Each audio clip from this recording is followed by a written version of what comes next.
आज हम एरिक जॉर्जनसन द्वारा लिखी गई किताब the almanack of Naval Ravikant के बारे में बात करने वाले हैं। अमीर बनना सिर्फ किस्मत के बारे में नहीं है। खुशी केवल एक गुण नहीं है जिसके साथ हम पैदा हुए हैं। ये आकांक्षाएं पहुंच से बाहर लग सकती हैं, लेकिन वेल्थ को बिल्ड करना और खुश रहना ऐसे स्किल हैं जिन्हें हम सीख सकते हैं। तो ये स्किल्स क्या हैं और हम इन्हें कैसे सीखते हैं? वे कौन से सिद्धांत हैं जो हमारे प्रयासों को दिशा देते हैं? प्रगति वास्तव में दिखती कैसी है? नेवल रविकांत एक उद्यमी, दार्शनिक और निवेशक हैं जिन्होंने धन को बनाने और दीर्घकालीन लॉन्ग टर्म सुख का निर्माण करने के अपने सिद्धांतों से दुनिया को प्रभावित कर लिया है। The almanack of Naval Ravikant Naval के पिछले 10 साल के ज्ञान का संग्रह और अनुभव है। ये एक हाउ टू बुक या स्टेप बाय स्टेप स्कीम नहीं है। इसके बजाय नौसेना के खुद के शब्दों के माध्यम से आप सीखेंगे कि एक सम्मानित, समृद्ध जीवन की ओर अपने अद्वितीय पथ पर कैसे चलें। इस पूरी ऑडियो बुक को हम 2 पार्ट में चर्चा करेंगे, जिसमें हम सबसे पहले डिटेल में जानेंगे वेल्थ के बारे में और उसके बाद हम खुशी के बारे में जानेंगे। एक धन, वेल्थ और मनी में क्या अंतर है? मनी वो है कि हम किस तरह अपनी वेल्थ को ट्रांसफर करते हैं। मनी सोसाइटी से कमाए हुए क्रेडिट्स होती है। वेल्थ वो चीज है जो हम सब चाहते हैं। वेल्थ ऐसी एसेट्स होती है जो आपको सोते सोते भी पैसे देते हैं। वेल्थ एक कंप्यूटर प्रोग्राम भी है जो रात को भी काम करता है। यहाँ तक कि बैंक में पड़े पैसे भी वेल्थ है। तो जो वेल्थ की डेफिनेशन है वो है बिजनेस और एसेट्स जो आपके सोते सोते भी पैसे कमा रहे होते हैं। स्पेसिफिक नॉलेज को ढूंढें और उसे बिल्ड करें। विशिष्ट ज्ञान सीखी नहीं जा सकती, लेकिन उससे सीखा जा सकता है।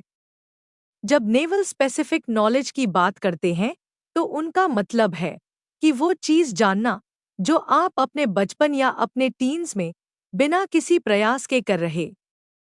कोई ऐसी चीज़ जिसे आपने स्किल समझा ही नहीं, लेकिन आपके आसपास के लोगों ने नोटिस किया। आपकी माँ या आपके बेस्ट फ्रेंड को आपकी स्पेसिफिक नॉलेज के बारे में पता होगा।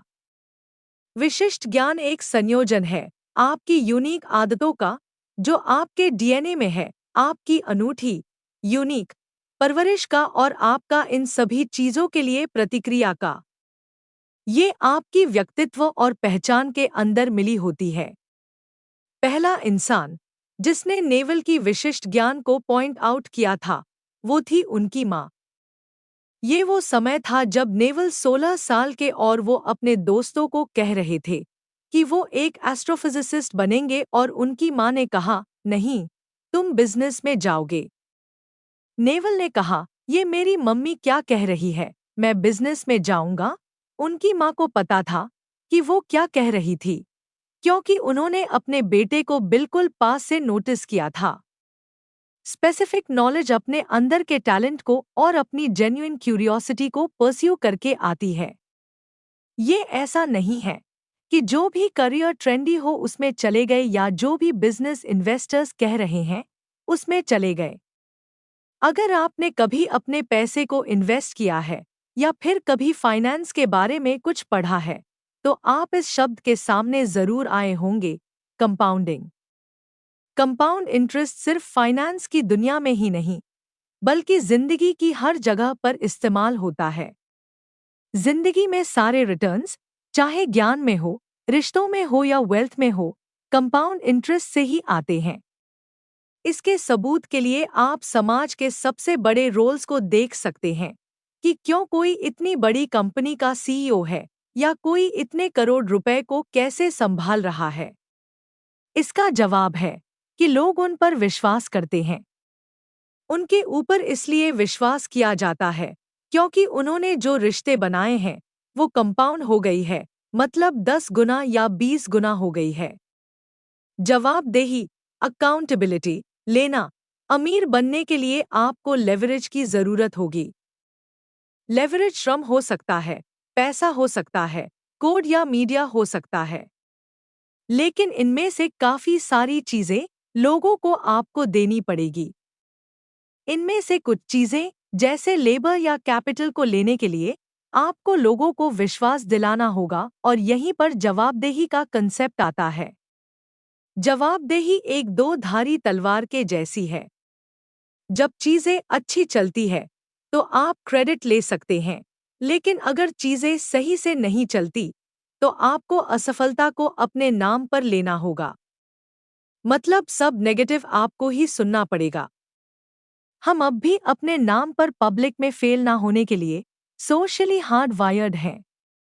जिन लोगों के पास पब्लिक के आगे फेल होने की काबिलियत होती है, वो असल में बहुत पावर गेन करते हैं। लोगों को और भी जवाबदेही लेनी चाहिए, क्योंकि मॉडर्न सोसाइटी में डाउनसाइड उतना ज्यादा नहीं है। यहाँ तक कि एक अच्छे इकोसिस्टम में पर्सनल बैंक्रप्सी भी खत्म हो जाती है। किसी बिजनेस में इक्विटी बनाएं या खरीदें। किसी बिजनेस में इक्विटी को ओन करना अमीर बनने के लिए क्यों जरूरी है? इसका जवाब है मालिक बनना वर्सेस नौकरी करना। अगर आपको पैसे अपने समय को देकर मिलते हैं, भले ही आप वकील हो या डॉक्टर हो, आप थोड़े पैसे तो कमा लेंगे, लेकिन आप वो पैसे नहीं कमा पाएंगे जो आपको आर्थिक रूप से मुक्त कर सकेंगे। आपके पास पैसिव आय नहीं होगी और आप सोते सोते पैसे नहीं कमा पाएंगे। बिना ओनरशिप के आपके आउटपुट आपके इनपुट्स के साथ बारीकी से बंधे हैं।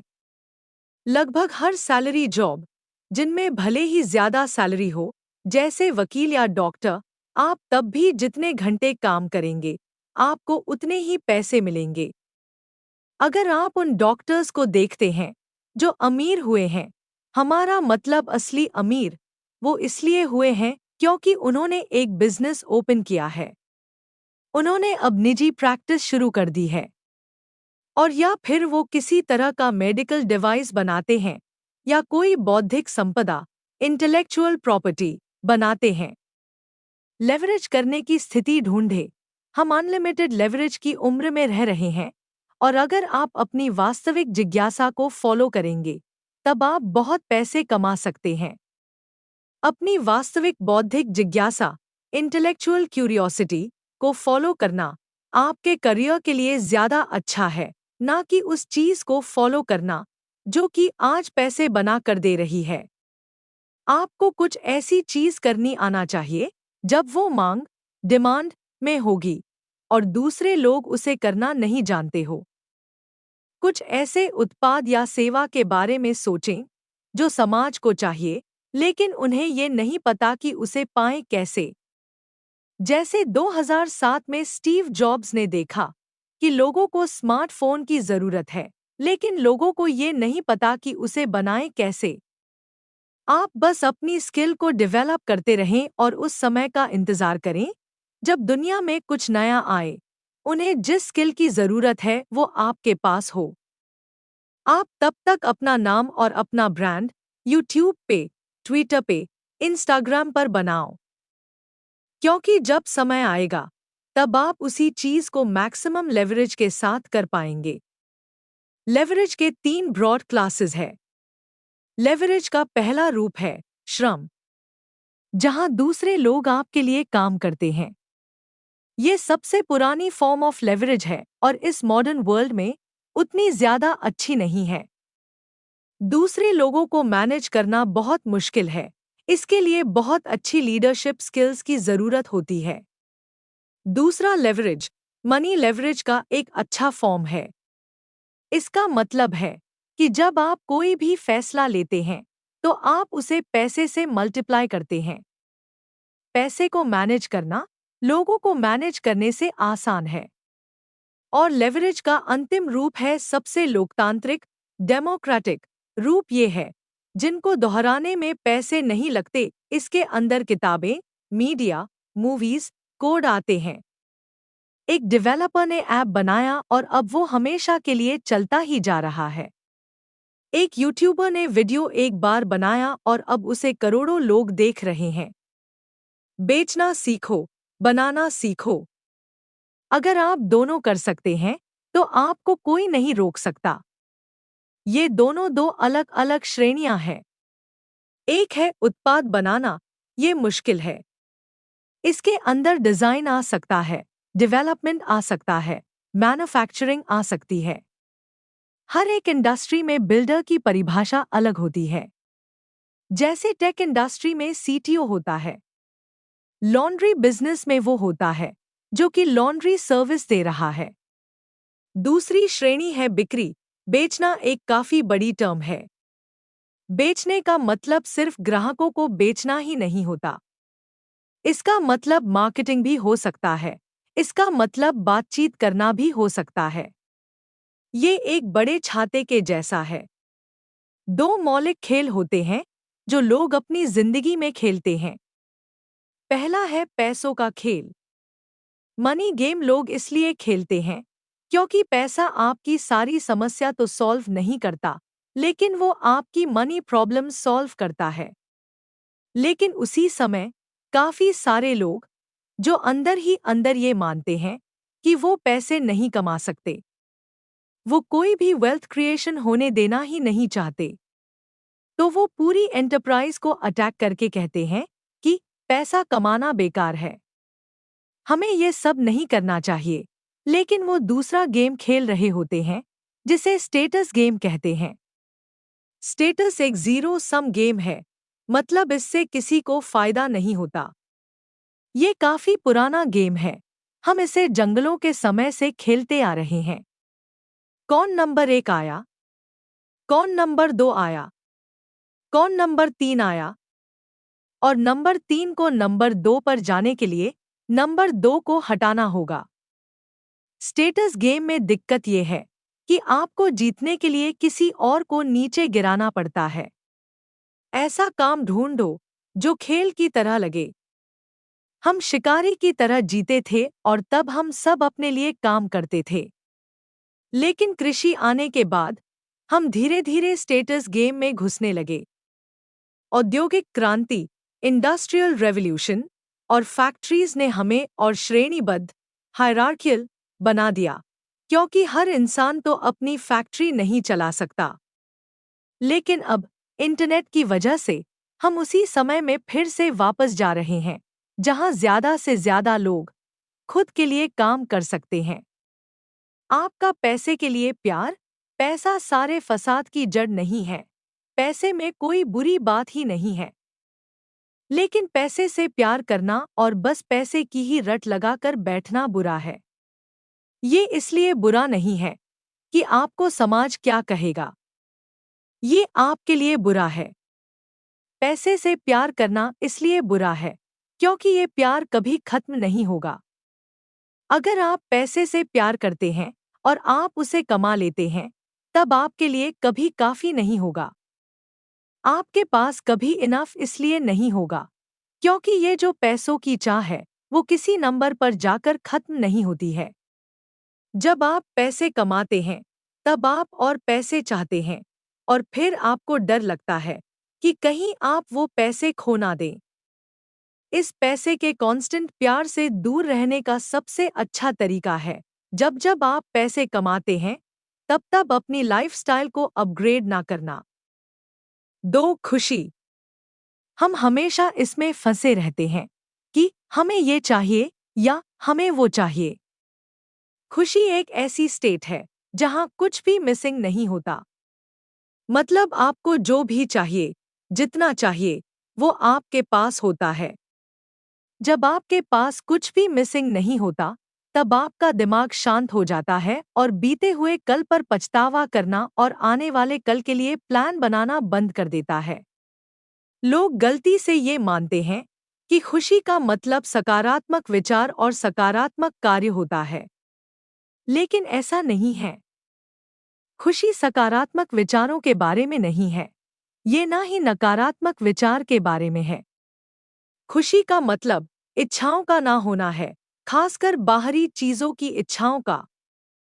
खुशी को मौजूदगी, प्रेजेंस की जरूरत होती है, किसी भी समय जब आप चल रहे होते हैं, तो आपके दिमाग का काफी कम प्रतिशत वर्तमान क्षण में होता है। बाकी का दिमाग या तो बीते हुए कल के बारे में सोच रहा होता है या आने वाले कल के लिए प्लान कर रहा होता है। इसकी वजह से आपको असली अनुभव नहीं हो पाता है। ये आपको आपके आसपास की हर चीज में सुंदरता देखने से रोक रहा है और आप जहां पर भी हैं, उस पल के लिए आप कभी आभारी भी नहीं हो पाएंगे। अगर आप बस भविष्य के बारे में ही सोचते रहें, तो आप सच में अपनी सारी खुशियों को खत्म कर लेंगे। आज हम नई कार लाए, अब मैं कार का घर पे आने का इंतजार कर रहा हूँ और हर रात हम उस कार के बारे में हर जगह पढ़ते रहेंगे। ये सब हम क्यों करते हैं? क्योंकि वो बस एक कार है जो हमारी जिंदगी में ना के बराबर मदद करने वाली है। हमें पता है कि जैसे ही कार घर पर आएगी, हम उसके बारे में सोचना बंद कर देंगे। बात यह है कि हम बाहरी चीजों के आदी हो चुके हैं और हम ये सोचने लगे हैं कि बाहर की चीज से हमें खुशी मिलेगी, और ऐसा बिल्कुल भी नहीं है। मैं तब खुश हो जाऊंगा जब मुझे वो चीज मिल जाएगी, फिर भले ही वो चीज कुछ भी हो। ये बहुत बड़ी गलती है जो हम पूरे दिन करते रहते हैं। इंसान की सारी परेशानी इसीलिए आती है क्योंकि वो शांति से एक कमरे में भी नहीं हो सकता। अगर आप शांति से 30 मिनट के लिए ही बैठ सकते हैं और खुश रह सकते हैं, तो आप सफल हैं।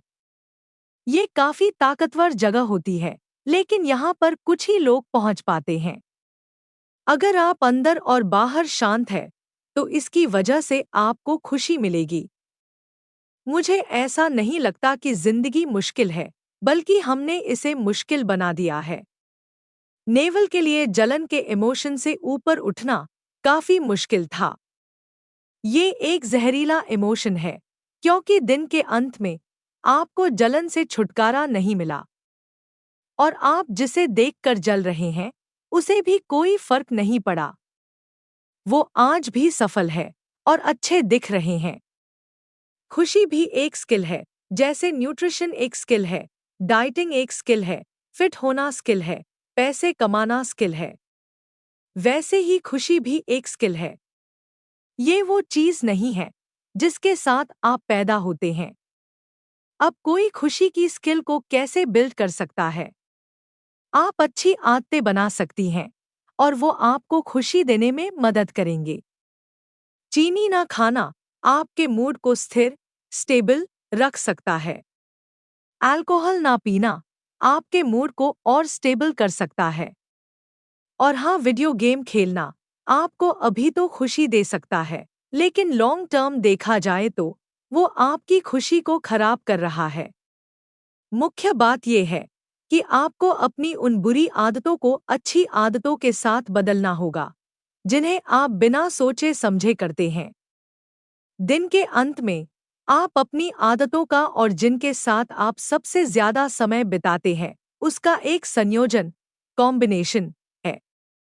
नेवल यहाँ पर अपने एक पर्शियन दोस्त की बात बताते हैं जिसका नाम है behzad।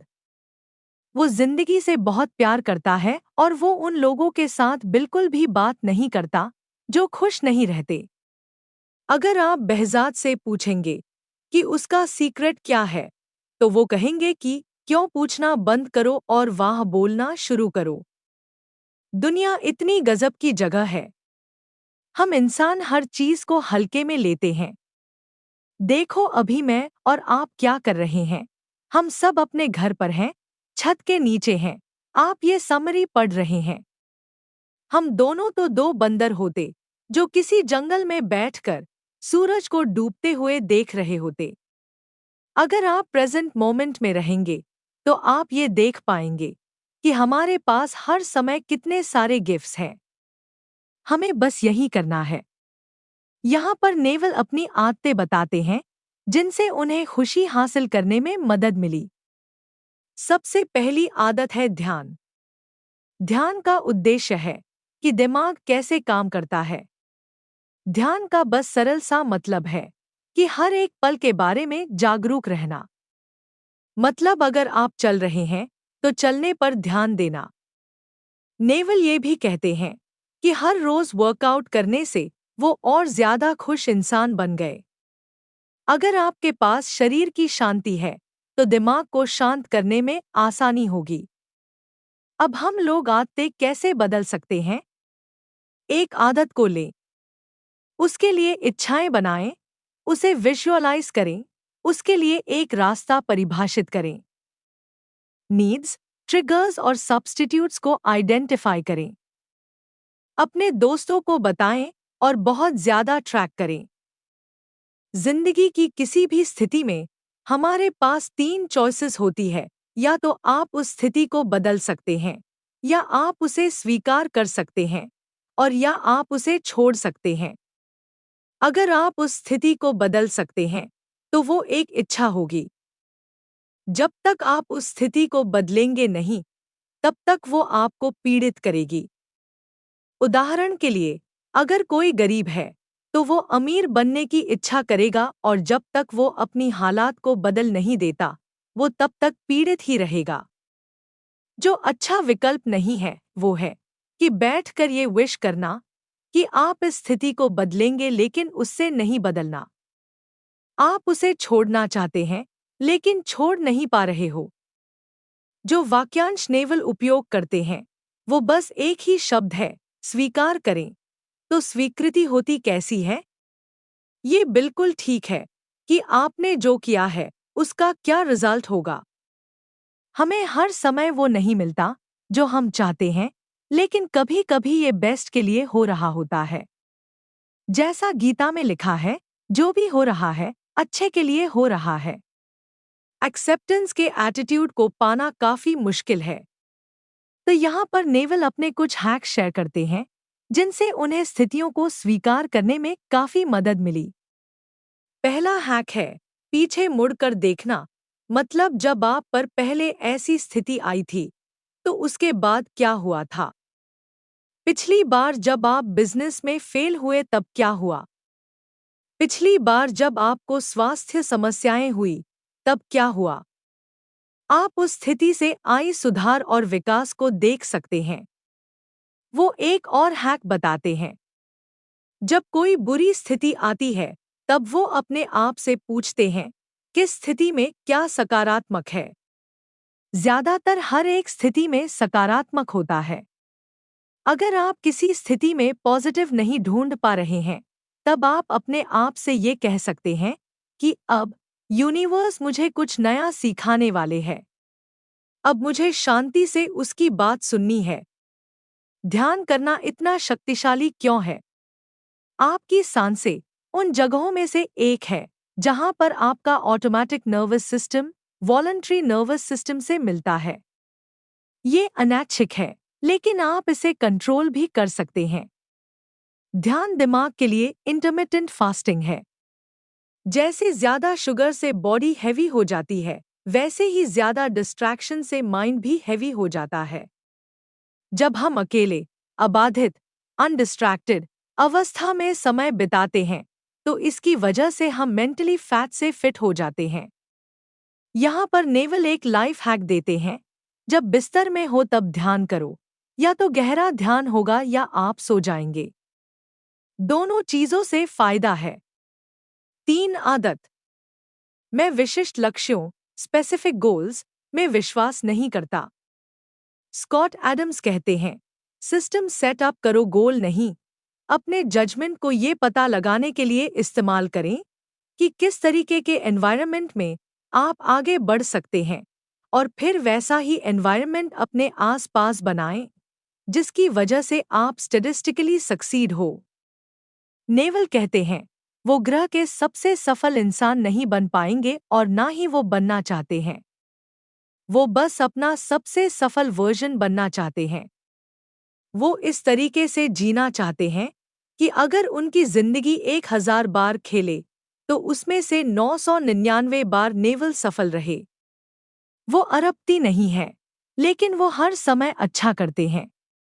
उनको जिंदगी की हर एक पहलू में सक्सेस नहीं मिली, बस उन्होंने सिस्टम सेटअप किए जिस वजह से वो कुछ ही जगह फेल हुए। जब नेवल जवान थे तब वो फ्रीडम को बहुत ज्यादा वैल्यू करते थे। फ्रीडम उनकी कोर वैल्यूज में से एक थी, वो अब भी है। वो अब भी उनके टॉप 3 वैल्यू में है, लेकिन अब आज़ादी की परिभाषा अलग है। उनकी पूरी परिभाषा थी स्वतंत्रता, स्वतंत्रता की, वो जो भी चाहे वो कर सके। आज़ादी, वो करने की जो आप चाहते हैं और जब आप चाहते हैं। अब जो वो आज़ादी चाह रहे हैं, वो है आंतरिक आज़ादी। ये है फ्रीडम फ्रॉम प्रतिक्रिया से आज़ादी, गुस्सा होने से आज़ादी, दुखी होने से आज़ादी।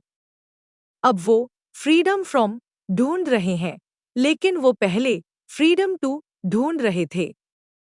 उम्मीदों से आज़ादी, अगर आप दूसरे लोगों को हर्ट करते हैं क्योंकि उन्होंने आपसे उम्मीदें लगा राखी हैं, तो वो उनकी समस्या है। अगर आपने उनके साथ कोई समझौता किया है, तब वो आपकी समस्या है। लेकिन अगर उनकी आपसे उम्मीदें हैं, तब वो पूरी उनकी समस्या है। इसका आपसे कुछ लेना देना नहीं है। उनकी लाइफ से काफी सारी उम्मीदें होंगी। जितनी जल्दी आप उनकी उम्मीदों को खत्म करें, उतना अच्छा है। अपने समय की वैल्यू करो, यही आपके पास है। ये आपके पैसे से भी ज्यादा जरूरी है। ये आपके दोस्तों से भी ज्यादा जरूरी है।